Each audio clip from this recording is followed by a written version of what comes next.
Welcome to season two, episode 21 of the podcast Ghosts, Demons, and Murder. Oh my. My name is Hayden Crook, and today we'll be doing something a little different. I apologize for not posting a podcast episode in a while, but let me provide a quick life update and then we can jump into the episode content. I'm going to try to get through this without crying and being like too emotional. Um, my mother-in-law has been sick for a while. And it was pretty much just my husband and I here for her. Our niece came and stayed with us for a while and helped out, but he was giving her full-time care. Um, Unfortunately, she did pass on Christmas. And then last year now, in the summer, we lost our little nephew.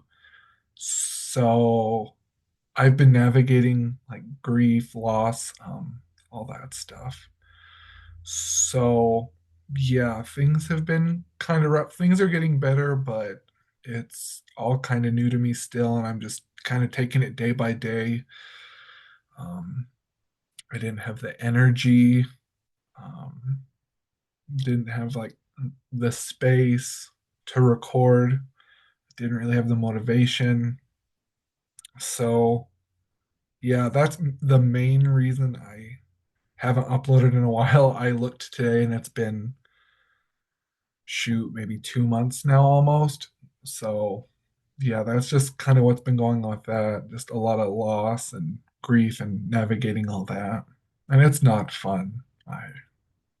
I've lost family members in the past, but just like seeing my in-laws like pass and going through that's just been kind of hard for me, and seeing that like impact my husband has just been kind of tough.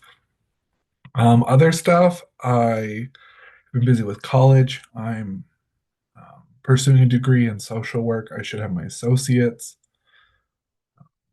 hopefully this year in social work. One of the classes this semester, I have to do like a 40-hour service project. And that takes up a lot of time trying to get those hours and just figure that out. I think I have till April to get that done. And then I got to do like a group project with kids in my class on it. It's just a lot too. I started a new job. That's actually something good that's been keeping me busy, keeping my mind off everything. Um, when my mother-in-law got really sick, really bad, my last job, there was no work-life balance.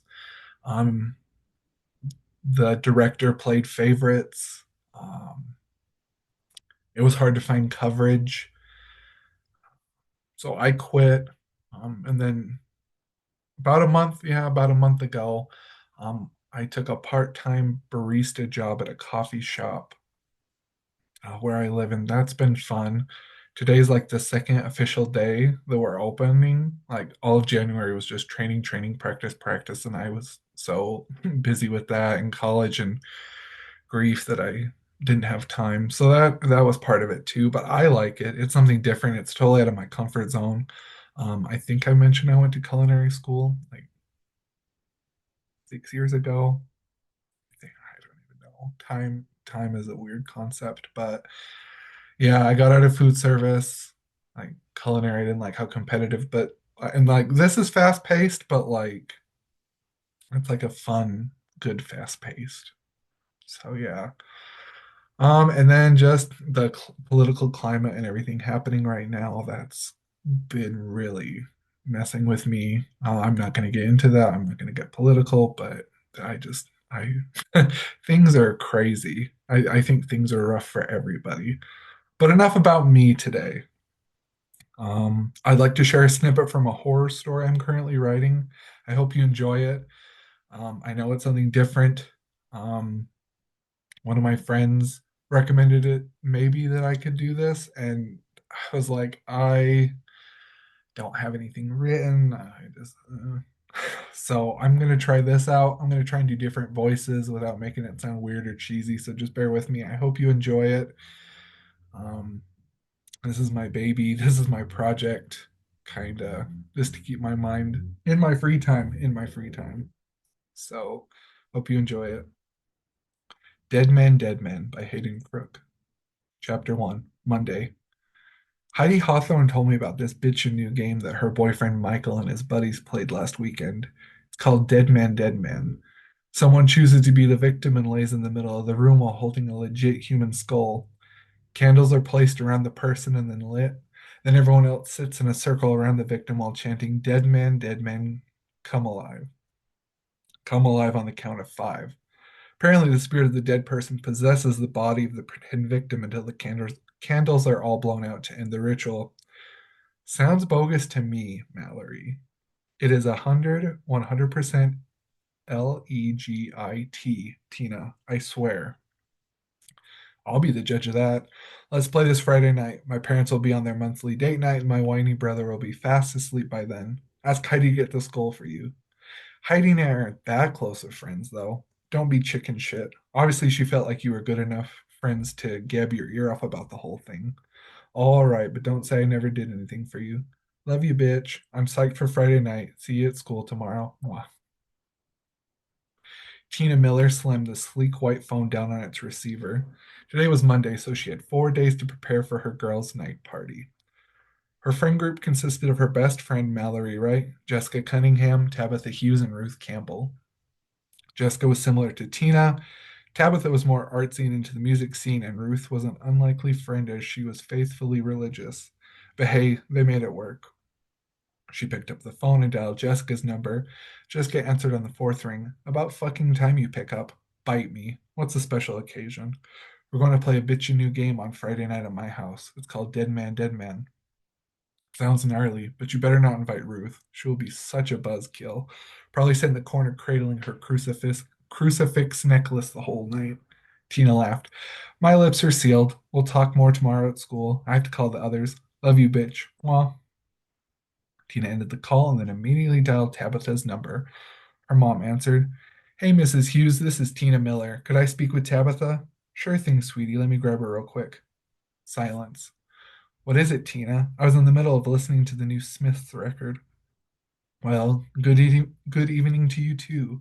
Take a chill pill and listen. On Friday night, we're going to play a hella scary game called Dead Man.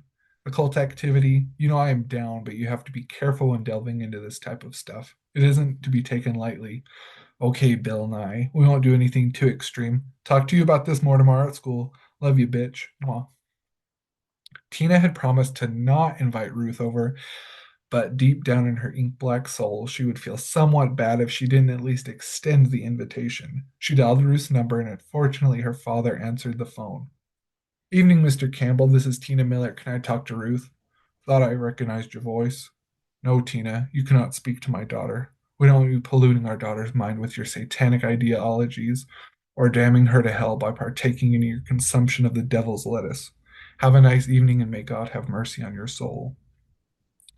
Mr. Campbell ended the call abruptly. Fucking prick. With the initial invites out of the way, she decided to bite the bullet and speak with her little brother Daniel. Reluctantly, she approached his bedroom door and knocked. Silence. Tina let herself into Daniel's room, but was apprehensive as it was pitch black in his room. What was the little weirdo up to? As she stepped closer into his room, the door shut suddenly behind her. A light blinded her, and then a blanketed figure jumped out while shouting, Boo. Unamused, Tina grabbed the flashlight from the blanketed hand and pointed it at the figure. Very funny, Daniel. I heard you talking on the phone with your friends. I want to play that game with your friends on Friday night. Absolutely not. It's only for grown-ups. You aren't even 18. You better let me join in, or I'm going to tell mom and dad what you are up to. Tina took a deep breath and prepared to negotiate with her brother. How about I give you $5 and let you stay up 30 minutes past your bedtime? Deal? Let me think about it. My offer has a 5-minute deadline, so you better think of something fast. Silence permeated the room as Daniel contemplated his sister's offer. All right, but if you break your word, then so will I. Deal? Deal. They shook hands on the agreement. Not a bad negotiation. Tina experienced much worse encounters with Daniel the Tattletale. Heidi Hawthorne sat in front of her vanity, brushing the tangles out of her hair before bed. A light tapping sound on her bedroom window broke her concentration. She waited a few seconds, and when nothing happened, she resumed her nightly bedtime routine. Suddenly, a louder and more forceful tap sounded. Reluctantly, Heidi Hawthorne turned around to investigate the source of the tapping, but to her relief, there was nothing at the window. Her relief was cut short by two intrusive thoughts. Who could it be? What could it be? Mustering up what little courage she had left, she crept towards her bedroom window. Right before she was about to peer out the window, a pebble tapped against the window and gave her a fright. Hopefully, nobody had heard her fearful yelp. Heidi pressed forward to see the source of the pebble, throwing and was comforted to see her boyfriend, Michael Sinclair, standing below her bedroom window. Cautiously, she opened the window and motioned for him to climb the lattice up to her bedroom. If they got caught, then they were both dead, but the risk made things even more exciting. Once Michael was standing inside her bedroom, she shut the window, locked it, and turned to face her boyfriend. You scared the shit out of me, Michael. Sorry, babe. How else was I supposed to get your attention? There's this amazing invention called a telephone. You should really try using one sometime. Ha ha, very funny, Heidi. If I called this late, then your folks would know that we were up to something. We? You're the one creeping outside my bedroom window in the middle of the night. You know you missed me. Sometimes. Heidi walked over to Michael and gave him a quick kiss on the lips. She tried to break away, but Michael tightened his grip around her waist. How about we fool around a little bit tonight? You've been making me wait so long, and I don't think I can take the teasing anymore. We can, but I have a favor to ask you first. Such a buzzkill, but I'm crazy about you, so what is it? Well, I may or may not have told a couple people about the game you boys played last weekend. I guess Mallory Wright told Tina Miller about it earlier this evening because Mallory called tonight asking if they could borrow the skull this Friday night. What if they don't give the skull back? I don't like Tina Miller and her coven of weirdo bitches. I pinky promise that I will make them return the skull to you on Saturday. You have my word. And besides, you can't break a pinky promise. Besides, I don't really like them either, but Mallory is sort of my friend. A pinky promise is a pretty serious deal, so you better not break it. Now can we fool around? They locked pinkies, and then Heidi sealed the deal with a kiss. Yes, but only for a little bit because you know I need my beauty sleep. You girls and your fixation on beauty standards. All right. Thank you for listening, and I hope you enjoyed today's episode of Ghosts, Demons, and Murder Oh My. Make sure to subscribe to the podcast so you can get all the updates, information, and content that will be uploaded. Thank you for the support and for listening to the podcast. Always, I can be reached via email at haydencrook8@gmail.com. Thank you.